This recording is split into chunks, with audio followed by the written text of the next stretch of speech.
한국 대표팀 사령탑이 한국인 지도자가 될 것이라는 관측이 나오는 가운데 갑자기 유명한 친한 해외 감독이 한국 감독을 하고 싶다고 접촉해와 큰 주목을 받고 있습니다.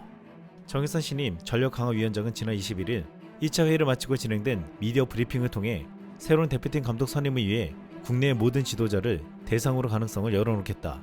하지만 오늘 회의 결과 빠른 선수 파악 여부 등을 고려해 국내파 감독에 더 비중을 두도록 의견이 모아졌다라고 밝혔습니다. 무조건 국내파 감독으로 하겠다는 말은 아니었지만 말로는 해외파 감독에게도 문을 열어놓겠다고 했습니다. 하지만 3월 태국전까지 임시 감독이 아닌 정식 감독을 선임하겠다고 해서 해외파 감독을 이렇게 짧은 시간에 선임하기는 어려울 것으로 보고 있습니다. 그런데 이 감독이라면 말이 달라진다고 했습니다. 과거 2002년 한일 월드컵에서 튀르키예를 48년 만에 본선에 진출시켜 3위를 이끌며 전세계를 놀라게 했고, 이후 FC 서울에서 새 시즌 지휘봉을 잡은 경험이 있는 세놀 규네슈 감독입니다.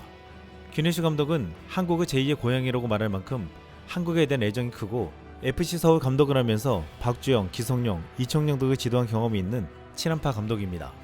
지금 공석이 된 한국 대표팀 감독직에 대한 관심이 날로 높아지고 있다고 했는데, 맨유 레전드이자 뉴캐슬전 사령탑 스티브 브루스와 히딩크 감독의 수제자 필립 쿠쿠까지도 공개적으로 관심을 내비쳤습니다.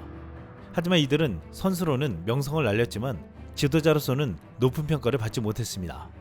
쿠쿠 감독은 선수 생활을 6시즌 동안 바르셀로나에서 주전으로 활약하며 화려하게 보냈고, 지도자로서는 PSV를 이끌며 2014-2015 시즌부터 3시즌 연속 리그 우승을 차지해 승승장구했습니다. 하지만 이후 페네르바체, 더비 카운티, 피테서 등을 전전하다 피테스에서 1년 동안 팀을 이끌다 지난해 11월 사임했습니다. 또한 스티브 브루스는 지도자로서 최근 경력은 좋지 않습니다.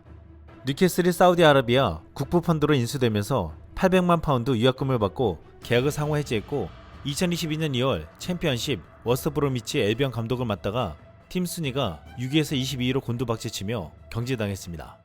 한때 한국 감독직은 독이 든 성별하며 가장 인기가 없는 직이라고 했지만 최근에는 분위기가 달라지고 있습니다. 한국에는 손흥민, 황희찬, 이강인, 김민재와 같은 유럽 무대에서 최고의 활약을 펼치는 선수들이 있고, 또한 열광적인 한국의 축구 팬들과 응원 문화가 있기 때문이라고 했습니다. 브루스 감독은 사우디 클럽들의 거액의 제한이 있지만 한국 대표팀 사령탑이 매력적인 직책이라고도 말했습니다. 이렇게 좋은 선수들을 데리고 클린스만이 망쳐버리는 것을 보고 많은 감독들이 욕심을 내고 있다는 것입니다. 그리고 자신들이 큰 업적을 이룰 수 있을 거란 희망을 꿈꾸고 있다고 했습니다. 국내 팬들과 축구 전문가들은 지금 관심을 표명한 감독들에게 그리 호의적이지 않지만 규네슈 감독에 대해서는 환호하는 반응이 나오고 있습니다. 지난 21일 KBS는 규네슈 사단이 직접 연락해 규네스 감독이 공석이 된 한국 대표팀 감독직을 원하고 있다고 밝혔다고 보도했습니다. 2007년 FC 서울 시절부터 20년 가까이 규네스 감독 아래서 수석 코치 역할을 수행한 세레프 시세 코치는 KBS의 규네스 감독의 뜻을 확인한 것이라며, 대한축구협회가 규네스 감독에게 사령탑직을 제의하면 규네스 감독은 승낙할 것이라고 말했습니다. 놀랍게도 시세 코치는 현재 한국어 공부에도 매진 중이라고 했습니다.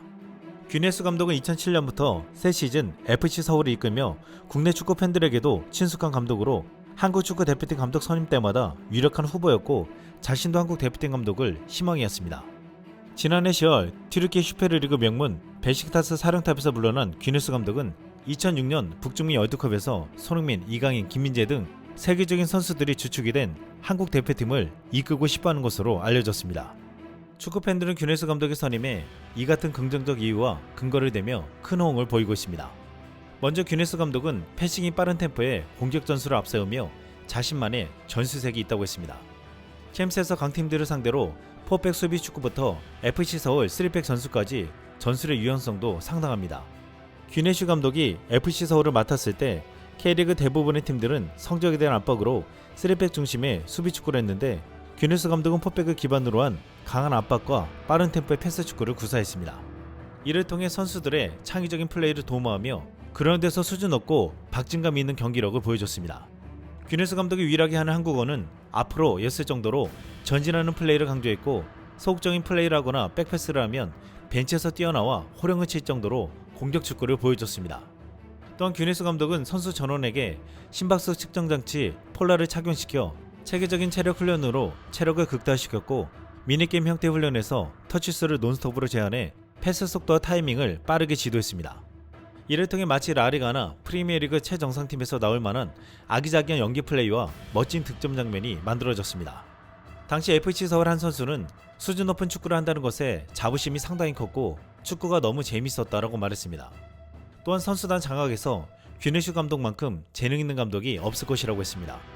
그는 FC 서울을 감독하면서 박주영, 이청용, 기성용 같은 한국 축구의 데드보드를 키웠는데 K리그 최초로 선수 심리 상담도 도입할 정도로 한국 축구의 선진 시스템을 도입하기도 했습니다. 2006년 12월 FC 서울 지휘봉을 잡은 세놀 균에스 감독에게 아직 한국 이름이 낯서지 않느냐라고 물어보니 조금의 망설임도 없이 선수들 이름은 3일 만에 다 외웠다. 이제는 얼굴과 이름을 다 알고 있는 것은 물론이고 선수들의 영혼까지도 다 파악하고 있다라고 답했습니다. 균에스 감독은 조직력과 규율을 중시하는 것으로도 유명한데 무엇보다 태만한 선수를 참지 못해 호통을 치면서도 선수들을 세심하게 챙기는 리더십을 지녔다고 했습니다. 과거 FC 서울에서 함께했던 이을용은 그에 대해 화려한 개인기를 가졌지만 팀플레이를 하지 않는 선수는 경기에 뛰지 못하게 한다. 조직력을 가장 우선시하고 이에 대한 훈련을 철저하게 시킨다라고 말했습니다. 또한 이을용은 균에슈 감독이 자신의 롤모델로 그는 경기장에서 선수가 가진 능력을 최대한 끌어내도록 돕는다라며 동계훈련 때부터 그래프를 만들어 그 리듬대로 선수들을 이끌어 나간다. 분석이 상당히 강하다라고 평가했습니다. 당장 한국 감독으로 오면 선수단 파악뿐만 아니라 완벽하게 선수단을 장악하고 리더십을 발휘할 감독이 필요한데 균에슈 감독보다 이를 더 잘할 감독이 없다고 했습니다. 아무런 전술적인 훈련이나 계획이 없었던 클린스만과는 정반대 스타일을 지닌 감독이 바로 균에슈였습니다. 그런데 클린스만으로 인해 위약금을 지불해 재정이 약해진 축구협회가 균에슈 감독의 연봉을 맞출 수 있을까에 대한 의문도 제기되었습니다. 균에슈 감독은 터키 국대 시절 연봉 40억, 벡시타스 때 연봉 20억을 받았는데 이후 사우디 알사드에서 120억 연봉을 불렀지만 가지 않았습니다. 균에슈 감독은 항상 자신이 추구하는 것은 돈이 아닌 명예라고 말해왔는데 그러기에 거액을 제안하는 중국 대표팀의 제안과 중동 클럽팀들의 제안에도 흔들리지 않았습니다. 하지만 균에슈 감독은 한국은 형제의 나라이고 제2의 고향으로 여기고 있으며 돈 때문에 팀을 고르지 않기 때문에 본인의 의지가 있으면 적정선에서 타협이 가능할 것이라고 했습니다. 일각에서는 형제의 나라에서 위기 극복을 위해 균에슈를 모시는 형태가 되면 큰 시너지가 나지 않을까라고 말하고 있습니다. 그동안 그가 한국 대표팀 감독을 강하게 희망한 것에서 드러나듯 한국과 FC 서울에 대한 애정은 깊습니다. 2002 월드컵이 끝나고 튀르키예 트라브존스포르 지휘봉을 잡을 때 이을용을 영입해 유럽 진출을 하게 해주었습니다. 또한 FC 서울 시절 제자들의 어려움에 처했을 때 이를 도와주려 애쓰기도 했는데 기성용이 셀틱 주전에서 밀려나 폼이 떨어지자 트라브존스포르로 임대 오려 한 바 있습니다. 무직 신세가 된 박정희에게도 조언해주며 자신의 팀에 영입하려 하기도 했습니다. 일각에서는 균에슈 감독은 한국에 대한 애정이 깊고 실력도 있지만 중국 대표팀이나 클럽이 높은 연봉을 준다 해도 따라가지 않을 정도로 돈보다 명예와 의리를 중시한다는 점을 높게 샀습니다. 이번에 클린스만 감독을 중국에서 노린다는 보도가 나왔습니다. 이에 바로 중국 감독으로 가면 위약금을 주지 않아도 되는 게 아니냐는 말도 나왔는데 경질된 클린스만을 높게 평가하며 영입하겠다는 중국에게도 놀라고 있습니다. 클린스만은 경질된 이후 추태각골 행각을 벌이고 있습니다. 클린스만 감독은 독일 슈페겔과의 인터뷰에서 어이없는 말로 분노를 일으켰습니다. 클린스만은 한국 상주 약속을 어기고 미국에서 재택근무를 한 것에 대해 파주에 있는 것을 좋아하지 않았다. 북한의 국경에 가까웠기 때문이다. 숙박시설도 낡았다. 가구는 망가질 것 같고 벽이 얇아 누가 화장실을 쓰는지 다 알 정도라며 핑계를 댔습니다. 이렇게 마지막까지도 지저분한 언행으로 분노케 하고 있는데 지금 중국에서는 이런 클린스만 감독을 감독으로 노리고 있다고 보도되고 있습니다. 지난 20일 중국 매체 복건성은 클린스만 감독 경질로 중국 축구 대표팀 감독 선발에서 새로운 희망이 생겼다며 이전까지 대표팀은 적합한 외국인 감독을 물색했지만 진행이 순탄치 않았다. 유럽의 외국인 감독들이 중국 축구협회의 첫 번째 후보였지만 자격을 갖춘 후보가 드물었다. 클린스만의 등장으로 이 문제가 해결될 것 같다라고 보도했습니다. 또 클린스만 감독의 연봉 조건은 상대적으로 낮은 210만 유로, 하나로 약 30억 원으로 중국 축구협회의 예상과 일치한다며 그의 코칭 경험과 성과도 흠잡을 데가 없다. 그는 독일을 월드컵 3위에 올려놓았고 한국 대표팀 감독을 거치며 아시아 축구에 대한 이해도를 높였다라고 설명했습니다. 이런 분석과 보도는 왜 그동안 중국 축구가 망했는지를 여실히 보여주고 있습니다. 그럼에도 이런 중국의 발빠른 움직임에 국내 축구 팬들은 이렇게 말했습니다. 훌륭한 분이다. 꼭 모셔가라. 아쉽지만 양보해야죠. 쟤네도 몽규 있나 보네. 이상 쓸멍이었습니다.